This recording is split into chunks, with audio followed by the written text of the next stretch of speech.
It's been a shock like no other. The COVID-19 pandemic really provided a jolt to the global economy. Within the G20, with the exception of China, we're seeing global growth contract by 5 to 10%. And this, of course, is spilling in to the developing world. And many within the manufacturing sector are asking, what is ahead for 2021?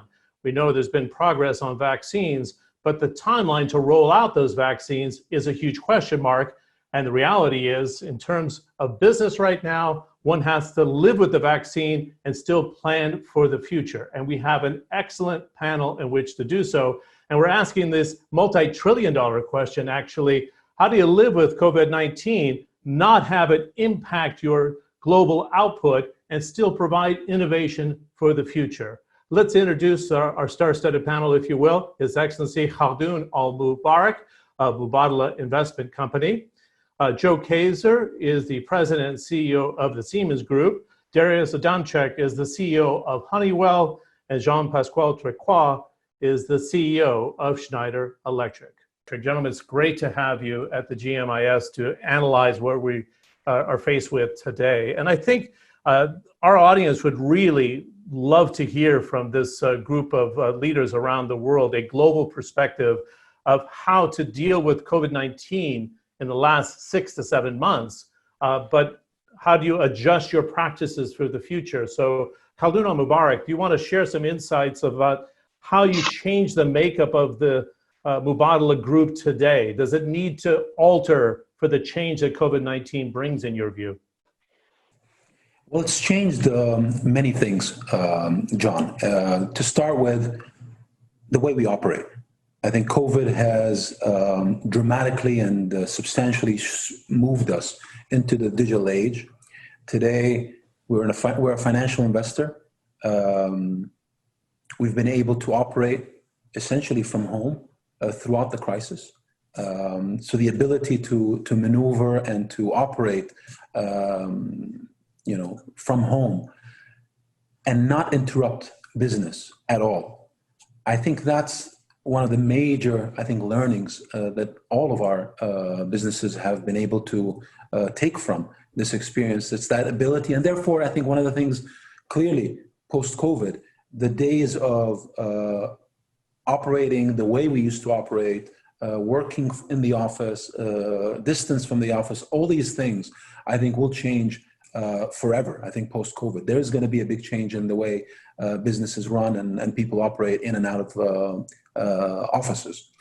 But beyond that, I think the outlook, we've been, as Mubadala for the last couple of years, shifting our portfolio, looking at new areas to invest in, moving and shifting towards technology, to new sectors, new regions, and moving away from what we categorize as traditional areas and traditional sectors that we used to invest in. What COVID has done is essentially, again, supercharged that move. And what we have done, and if you look at, we've not sat down at home or during COVID. Actually, we've been, I can tell you, I'm sure my colleagues on this call will share that. We've worked more than ever.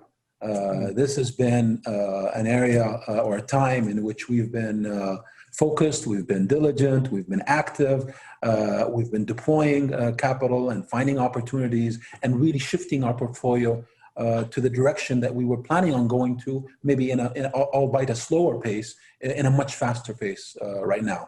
And accordingly, the way we operate, the way we invest, the way we operate as Mubadala and look like as Mubadala is changed and is changing from the pre-COVID era to the post-COVID era.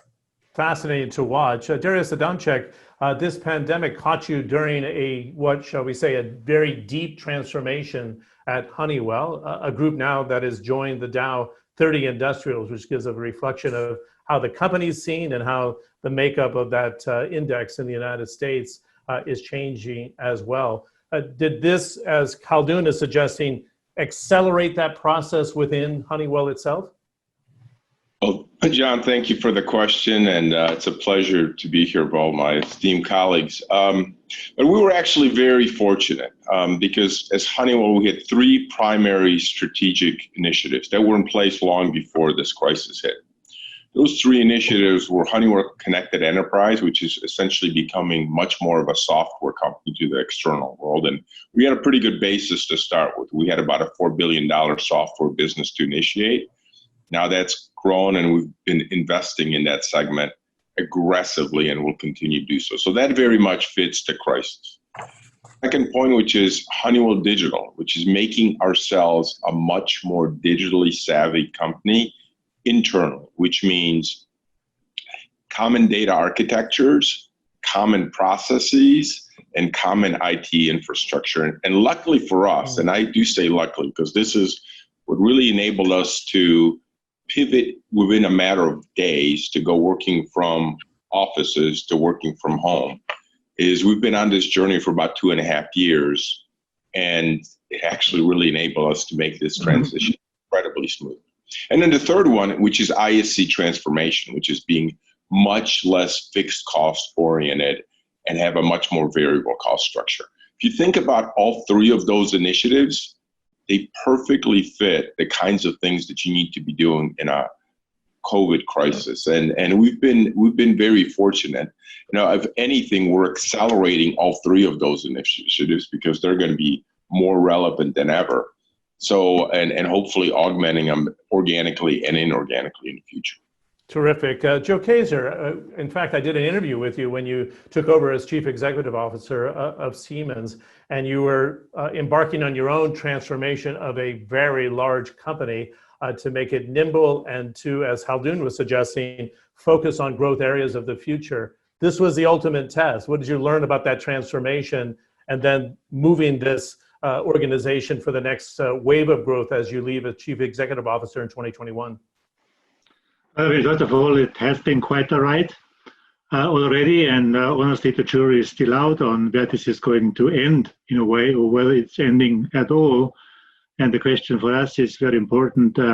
What is going to be temporary in nature in terms of the changes, and what is going to be structural in nature. And think about, for example, building technologies has always been one of the most attractive markets we've ever thought, in the future, because more people need more space, and more office workers need more office space, and what have you.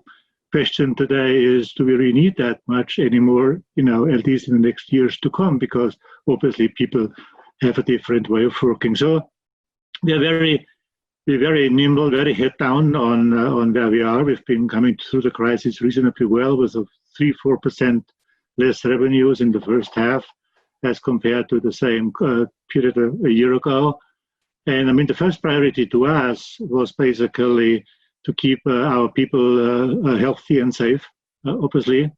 Priority number one was maintaining business community. And that meant connectivity to our customers, to our suppliers, and to our own people. So within 24 hours, we were able to remotely connect 150,000 employees. 24 hours, 150,000 employees. Today, we are holding 800,000 meetings a day in Siemens online.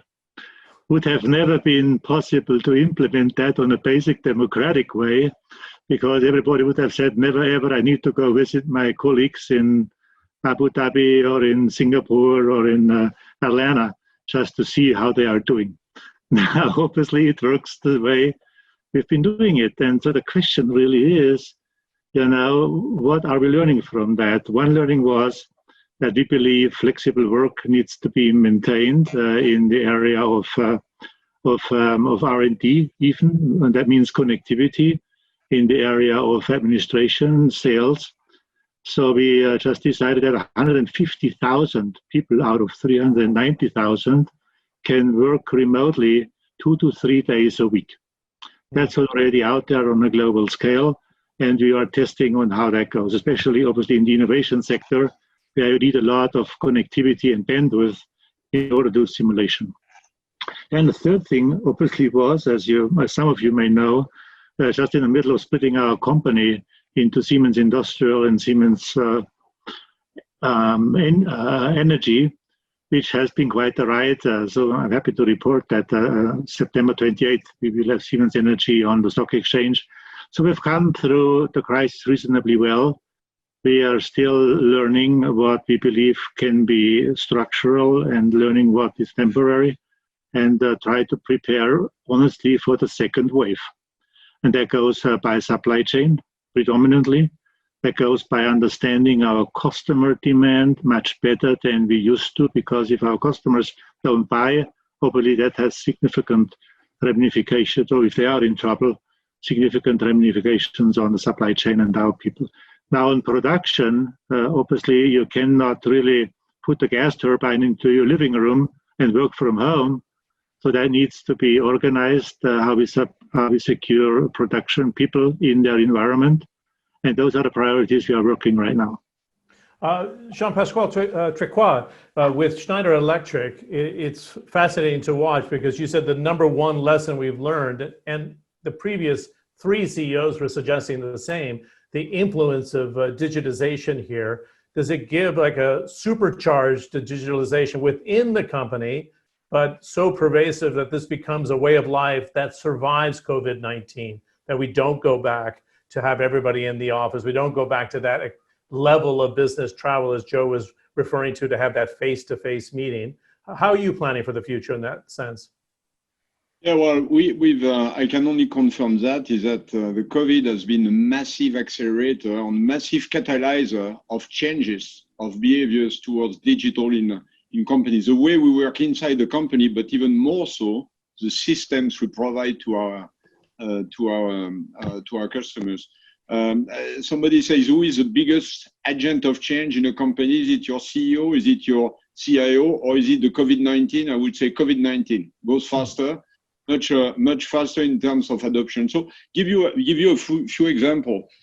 Customers who were reluctant maybe to get connected because of cyber potential issues or suspicions. Certainly when it was very difficult to dispatch people on site, of course, they moved massively to it and without resistance and actually rushed us to go into it. And it goes into all aspects. It's most of our systems now are connected to a large amount of software for predictive maintenance, for assessing what is the health of all the capabilities. In buildings, we are trying to monitor the health condition inside the building, circulation of air, quality of air, and those kind of things, which are things we are not seeing very much before. See, everybody on earth has realized that resiliency, reliability was value we are taking too much for granted in the past. On that monitoring, on digitizing, all the touch points are really important because you can anticipate things. Look, the difference between somebody who was going through COVID-19 with people maybe stuck at home, in connected or not being connected makes a complete difference. Then there is everything which is in the customer relationship. We moved immediately from traditional marketing operations to completely digital operation and realized that we are touching 20, 100, 200 times, 1,000 more people by doing that. On these things, as you were saying, on the top, of course, bringing most of the company working from home in 2 days, like was explained before. So all of those things will really remain for a large part of it. Even human things, like it was in the past probably more difficult to say, I want a video call with my fellow CEO. When we were all weakened by the virus, everybody was ready to share more, and to share notes, and to compare notes, and these are things that we're going to be doing much more in the future. One other thing, which is very human, I think the virus hit us in very different fashion, but it has really reinforced the local link with local communities and local government, because we had to find very different solutions, country by country, community by community, on the places which were the most efficient is where there was trust between the local communities, the local government, and the local companies that we are in many countries. And that has been also great learning, which will stay for the future. Khaldoon Al-Mubarak, let's drill down into the concept of your portfolio today. I know you've been looking at renewable energy, for example, right? And you've been looking at mobility and making those investments.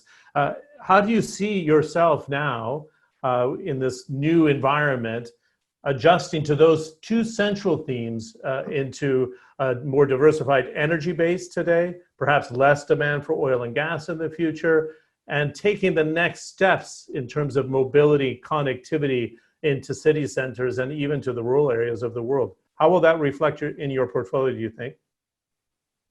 Well, I think what it does, John, is confirms that our strategy was right, and our convictions in these two spaces were the right ones. Our views when it comes to renewable energy and when it comes to investing in that space, we've done that many years ago. And what we've done is invest consistently over the last 8 to 10 years. Today, when it comes to solar energy, as an example, we have almost 80% of installed solar capacity in the entire Gulf region is really done by Abu Dhabi, and Mubadala and Masdar have been a big part of that. So we've, if anything, this has reconfirmed that we were on the right path, and we're doubling down, and we're going to continue to expand into that space, which is clearly a space that's going to grow. When it comes to mobility, it's another, again, thesis that we started investing in not so long ago, probably 2 or 3 years ago. And what we have found through COVID is that thesis, again, was reaffirmed. Just pre-COVID, we did a big investment in Google's autonomous business, Waymo. That was just before COVID. And if that thesis was strong pre-COVID, it's been reconfirmed and reaffirmed in this COVID era, and then the post-COVID era that we're going to get into. So today, our beliefs and the way, as I said earlier, that we've been shifting our portfolio into such these areas, be it energy, renewable energy, energy storage, be it mobility, automation, robotics, artificial intelligence. These are all areas that are, and themes that we as Mubadala took a view on pre-COVID. With COVID, that just confirms we were on the right path, and we will continue aggressively to invest in that space. In fact, if you look at the energy portfolio of the UAE, with the nuclear plant Baraka coming on stream and actually providing energy to the grid, the solar exposure, and I know your portfolio is going to include hydrogen. We've talked in the Global Energy Challenge, one of the programs we've been producing and hosting for CNN, about hydrogen finally having its day. Is it going to be sitting in the Mubadala portfolio as well? Yes, I think we have a lot of interest in hydrogen. We've been spending the time over the last period of time educating ourselves about that space and formulating investment theses. Mm-hmm. And in the same way, these things take time. Solar, it took us 10 years to get to where we are. You talked about nuclear earlier. Nuclear power is a long journey. It's a 10-year journey to get where it is. With hydrogen, I think that, again, journey is now. And I'm sure my colleagues here, and particularly Joe, will have to say a lot about that space. He's been one of the individuals that we've had discussions over the last, months and years, and has always had a strong view on that. And I can tell you, we've drank that Kool-Aid. Let's bring in Joe Kaeser then. Joe, because of the spinoff here of realizing that value within Siemens, of Siemens Energy here, what will that company look like in this energy transition that we see today? It's going to be the Gulf producers that dominate in the oil and gas space, of course. But how do you see your portfolio within Siemens Energy in the future as Khaldoon is well, today, other components? Sure. Today Siemens Energy is about a 37, $36 billion company. About 60% of that is still conventional fossil energy. About 1/3 of that oil and gas, 2/3 is conventional power generation, and the other 40% is renewable energy. With the Siemens Gamesa joint venture, we are the world's largest renewable energy provider with about 110 gigawatt installed base, and that's going to be the future. Let's face it. And His Excellency Khaldoon has made a big point on hydrogen. That's going to be the next big thing on energy. I mean, solar is there. There will be some technology, concentrated solar power, where maybe we find some more efficiency. But the next big thing on energy is going to be the hydrogen platform. So that's clear. And today we have, the current conventional hydrogen. That's about €2 a kilogram. So the green hydrogen today is still about 10 euro per kilogram. In pilot phases, we can bring them down to about 5 in mass production, and we can bring it down to about 2.50 to 3 euro a kilogram when we produce it at the right space, such as Abu Dhabi, such as Morocco, such where the conditions are right. But that still would mean about 3 euros per kilogram for the green hydrogen versus 2 euro a kilogram for the gray hydrogen. That means we are 50% down, and that can only be bridged by pricing CO2. That's the most relevant regulatory topic which we have in a global scale. How are we going to price emissions on CO2? That's the big thing. And then we can do a lot of good stuff for the environment, because obviously if we only bring about 1% of synthetic fuel to the fossil fuel, that can bring us down about 800,000 tons of CO2 emission a year. Just think about that, only 1%.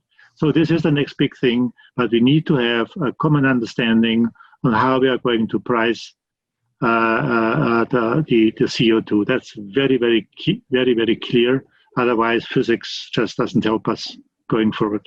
It's fascinating to watch what took place by the European Union during the COVID-19 and the very comprehensive package within the European Commission, but also individual states like Germany and France proceeding with their renewable strategy. Jean-Pascal, it'd be good as Schneider Electric to have you weigh in on this discussion about sustainability, because during COVID-19, the skies cleared up and many of the major industrial powerhouses of the world here.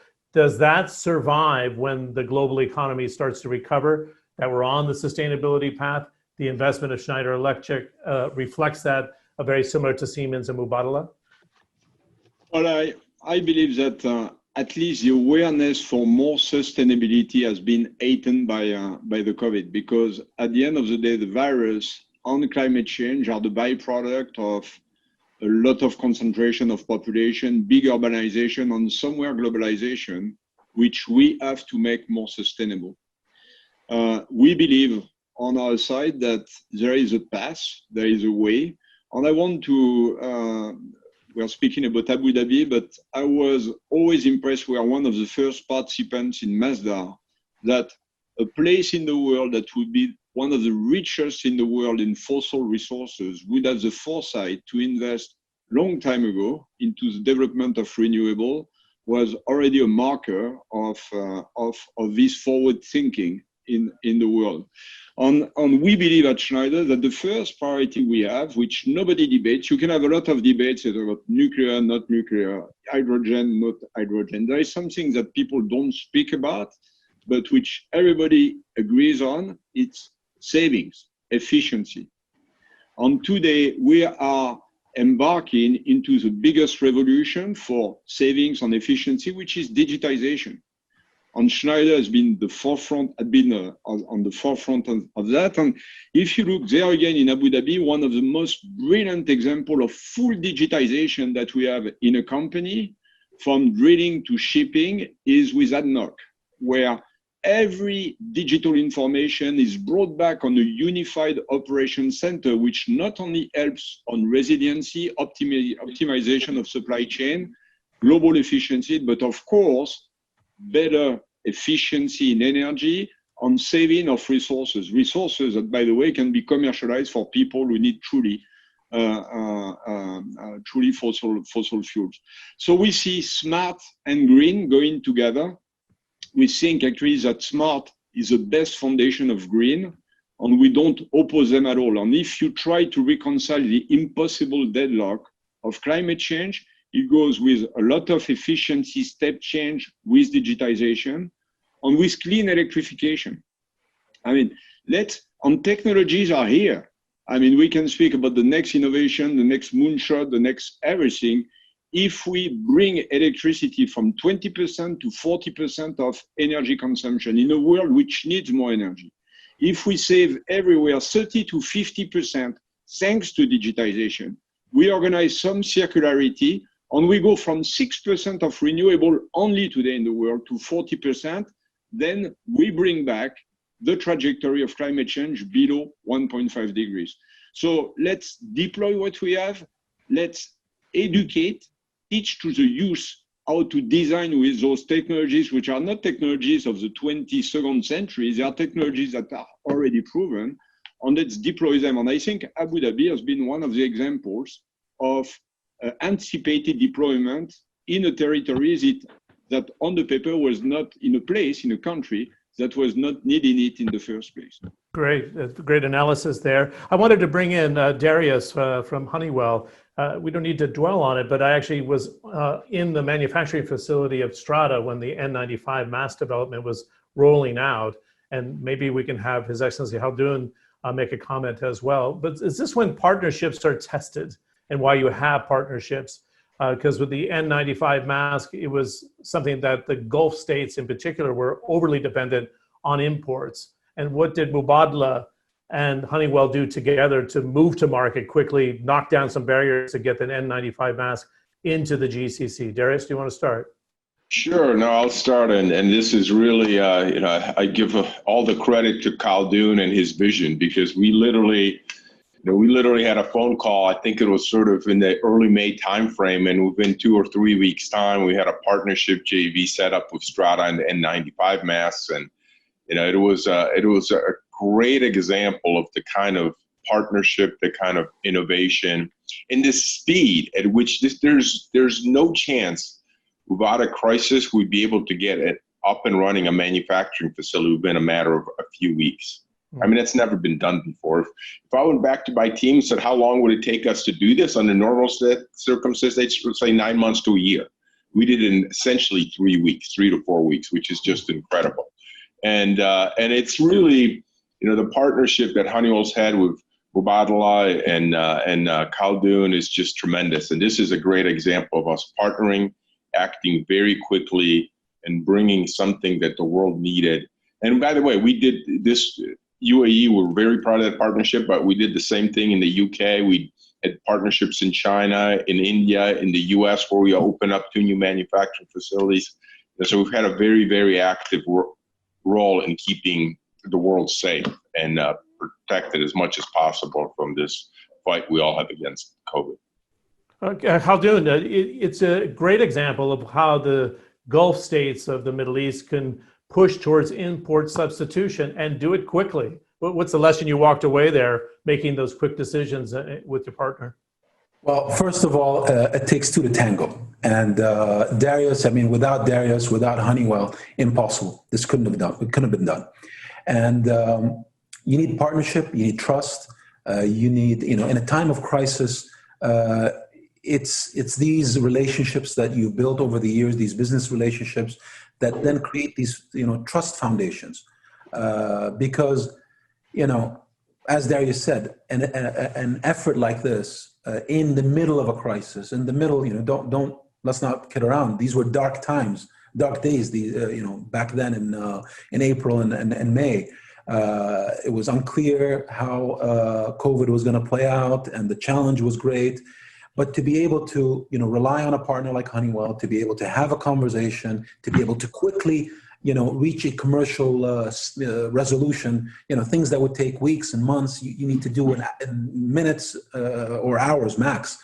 And then the ability to transform what would take, typically 9 months to pull together, and to do it in 3 weeks. That's the sort of thing that I think all of us will take out from COVID in the most positive way, is our ability, the resilience, and then the ability through strong, institutional development, that when the crisis happens, you have teams that are able to step up, you have partners that you can trust and that are true, and then you have relationships in which you're able to maneuver to create a situation like this one. And I think that was, it's not a big example, this manufacturing facility for N95s, but I think it's an amazing achievement in what it was able to accomplish in a very difficult period, in a quick execution, and with a big success, and really setting the foundation for what we are going to see post-COVID, which is a change in the whole supply chain equation. Countries, companies, how they look at supply chain, how they look at the efficiency of regional distribution around the world. All of that is going to change. And I think for people that think that post-COVID, things are going to go back to normal. If you think that way, I think you're finished.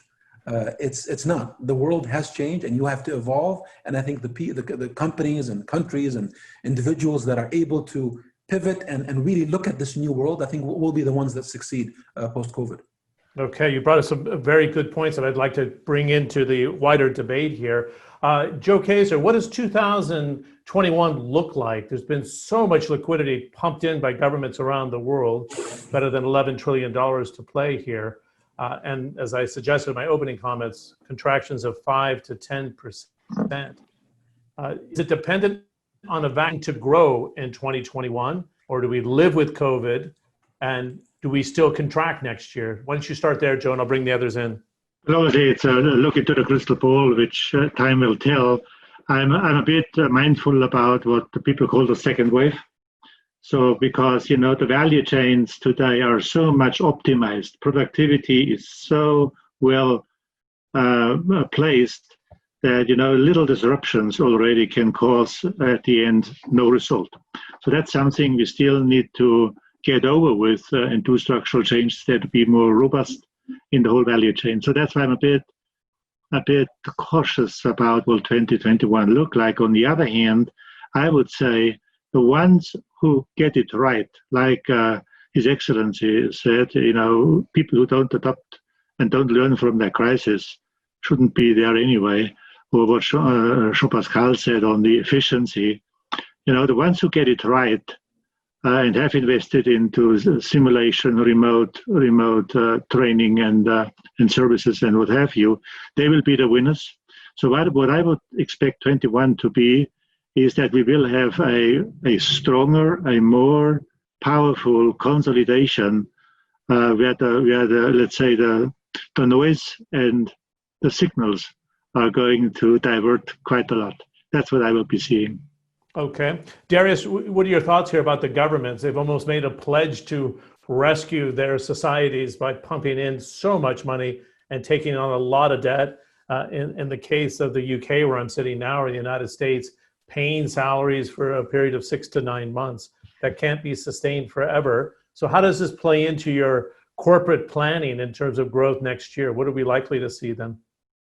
Well, I think on the good news front, the governments have acted quickly and decisively and in a very pronounced way. And if you compare this set of actions in this crisis, it's very different than the 08-09 crisis. And, I think that you just saw the statistic yesterday is that debt level to GDP in the US is now greater than it was after World War II. So although the impact, at least here in the United States, of this crisis has been relatively mild. I mean, if you look at if you look at the stock market as a barometer, I mean, we are sitting here at or near all-time highs, and it's almost incredible. And I think it's because of the incredible level of stimulus that's been provided, not just in the United States, but EU and other economies as well.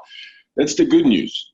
The bad news is that now we have an even bigger debt crisis. And frankly, that's been a problem before this crisis even started. And now governments around the world are going to have to figure out a way how to pay for this. And I think that's the part that a lot of countries, a lot of businesses have maybe not taken into the calculus. And I think that you're going to have to do that through two ways. One is through revenue generation, probably in the form of taxes, as well as budgetary cuts. I mean, some of these things we're not going to be able to afford it. And I'm not arguing that this wasn't the right set of actions to really help stimulate the economies in this crisis. It was. But the problem will shift. The problem will shift is how do we really pay this debt back? Not just in the US, but really across the world. And I think that that's going to be the focus of governments and businesses, which is how do we do that in a way which is smart and doesn't damage the economies going forward? Because let's be very clear. I mean, the economies in 21 and 22, although we're encouraged that they're going to be better, I don't see V-shaped recoveries everywhere. I see very gradual evolution, which is going to be tied to a catalyst, which in my opinion is going to be some medical solutions for this crisis. Good. That raises an interesting point for Jean-Pascal then. Do we live with the virus, Jean-Pascal, in terms of operationally? And as Darius was suggesting here, we roll out a vaccine over time.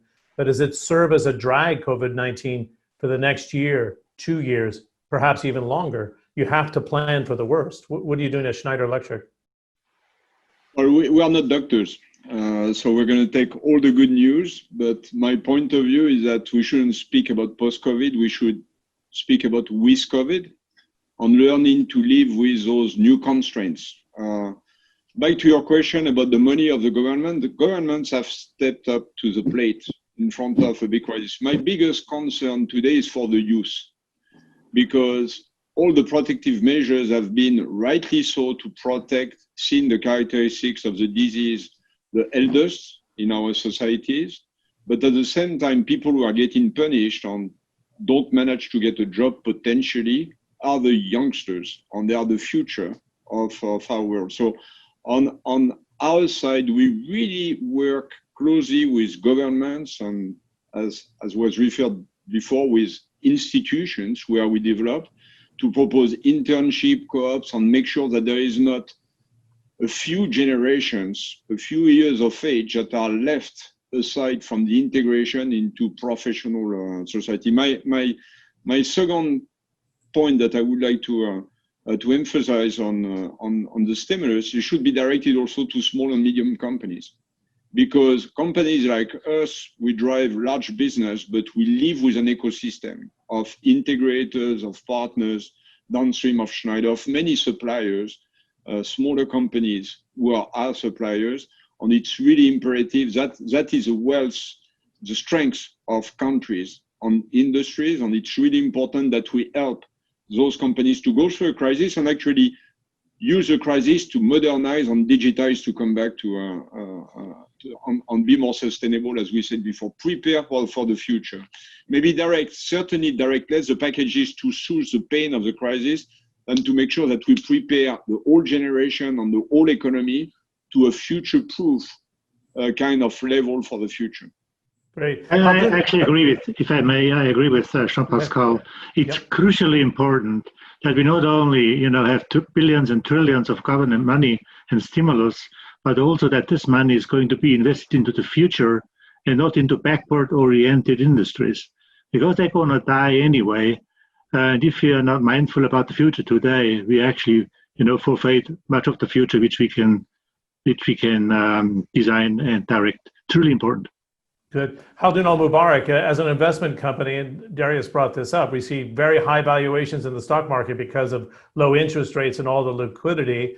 And then we have the real economy, the people on the ground, the work furloughs that are in place today, a slow growth environment in 2021. How at Mubadala Investment Company are you squaring the two? Because there is a mismatch that has to be recognized at some point next year. Well, I think as we look at the next 6 to 12 months, first thing I want to maybe comment on is I agree with Darius. I think governments, particularly in the large economies around the world, have largely, acted swiftly and effectively. And the interventions and the stimulus have done the job. To say where we are today here in August, and to look at the stock markets, in the major economies around the world, to look at the, oil price today, many of the commodity prices, you look at where we were a couple of months ago to where we are today, and the reality of what the world has had to deal with in terms of shutdowns, in terms of number of COVID cases, in terms of number of mortality, etc. It is remarkable to be where we are today. And I think it's a testament to how many of these countries and economies have been able to weather through this storm. But, and I think here's the big but, every action has a reaction. And these actions will catch up to us, and they do have ramifications. And these ramifications on growth and on these economies, I think will kick in, be it in 21 or 22, it is going to catch up, and they will have there will be a ramification to these actions. That's inevitable. So I think that's one thing I want to place as a view that I think we have. Another thing is, I think just as we tackle, the three uncertainties here, I think number one, I agree with Joe. I think there will be a second wave. This is, for me, another one that I would put in the category of inevitable. Second, third waves are coming. That's the nature. I think we understand a lot more right now. And we have a far more knowledge about COVID today than what we had months ago. And I think today it will be very hard to deny the reality that there will be multiple waves to this. Now, having said that, I would say I have another two views that are I think beliefs that I would say I would have here. Number one, there is going to be a vaccine, and the vaccine is going to be sooner rather than later. I think our knowledge today, again, of where these multiple vaccine programs are at, I would say with a high level of conviction, I think we're very close now. There's going to be multiple vaccines, in my view, and they'll be coming up one by one in the months and not years. We're talking about anywhere between 2 to 8 months in which these vaccines will start being rolled out. So vaccine is coming. The solution from that perspective, I believe, is also real. And also, I would add to that the success that you are seeing today in terms of treatment and therapeutics is also clear. There is effective improvement day by day, and we're seeing it all over the world when it comes to the treatment of COVID and the therapeutical side of it. And that also, you're seeing improvements in the mortality rate in many places around the world, and therefore that public health impact of COVID. So I think we have to take that into consideration as we talk about of second wave and third wave. You have to put it in the context. Yes, it's going to happen, but also I think there's going to be progress, and there is being big progress when it comes to treatment and therapeutics, and there's a line of sight when it comes to vaccines. And then I would put on top of that that economies and governments have handled well so far to a large extent on the stimulus and the intervention side, but that has a cost, and the cost will catch up soon. Great. I'm going to ask for all four of you to give me your final thoughts in 30 to 45 seconds each, and you can take your pick of what I'm putting on the table here. What did you learn about yourself in the context of this industrial summit, this management summit, as a chief executive officer, or about your organization and the ability to act to a crisis you'll probably never again see in your lifetime? Let's start with Joe Kaeser, and we'll work our way and finish with Khaldoon. Well, first of all, I believe there's always more possible than you think, especially if you're doing really well. Then people believe not much is possible, but it is. The second topic is what we've learned is we need to be really quick in building crisis systems so that we can basically shortcut the organizational procedures and processes to do the two things together at a time where you don't have time. And the third one is that we better be very mindful about what the future can bring, because we saw it can, come up with a lot of things which you never thought about. How busy have we been with decoupling China and the United States and what have you? And then it was like this, and we had totally different priorities, meaning to keep our people safe and healthy, and then keep the business running. Great. Darius, you want to take that on? Sure. I think a couple of things, and I think they're very much consistent for myself and the Honeywell organization as a whole. And I always say this, it's, we can't ever waste a good crisis, because as a leadership team, myself, all the employees at Honeywell, you actually learn a lot more in a crisis than you do in good times. And I, although it's never fun to manage in times like this, there's no doubt, and I tell my leadership team that, I tell all our employees that, is that the difficult times is what defines an organization. It's not when times are good and the wind is in our sails and the economies are going on. It's really running a business now is really what tests an individual, tests an organization. And that's really clear. And I think we should I know none of us love this time, but we need to embrace it, because there's a lot we can learn from it. The second point, and it's been talked about this entire time, which is just to move to digitization. I mean, digitization externally, internally, embracing it.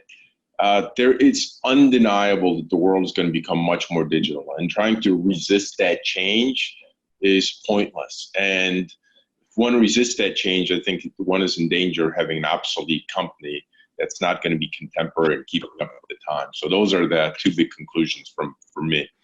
Okay. And JP, for Schneider Electric, share your thoughts about what the future holds and what did you learn in this process? I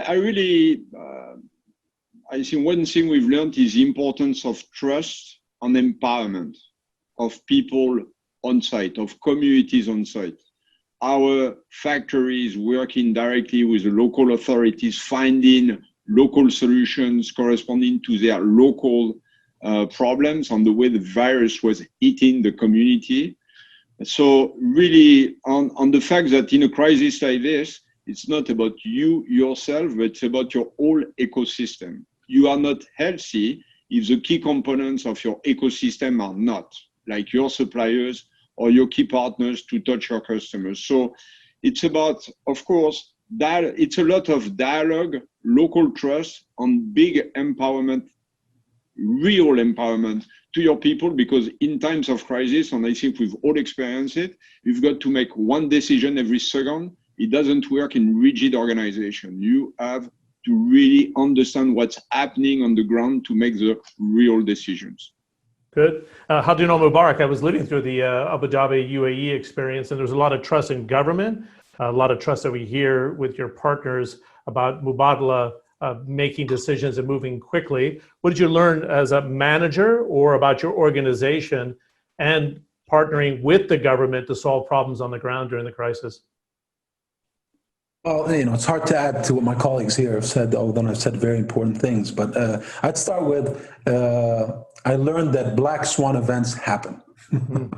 And, we talk about them, it's in that, world that is gray, but when it does happen, and it does happen, and it has happened, it's real. I've learned a lot about the resilience of my organization, about my people. I think you can tell in crisis, and particularly a black swan event like this one, the quality of the people you have, that's when they step up, and that's where everyone has the opportunity to rise to the occasion. So I'm very proud that I've seen that, and I've seen the resilience of my organization. I learned a lot about patience. I think, working in this environment, switching to that digital mode, adjusting and pivoting to that requires patience. And I think that's an area I've always struggled with, but certainly I've learned a lot in this period, and it's helped me a lot. But I think, most of all, working with partners, we're all, I think I can speak on behalf of, Honeywell, Siemens, and Schneider here, that, we all have to deal with communities here, and all the communities we're in. Same thing with Mubadala. We have offices all over the world, and we have communities that we serve everywhere.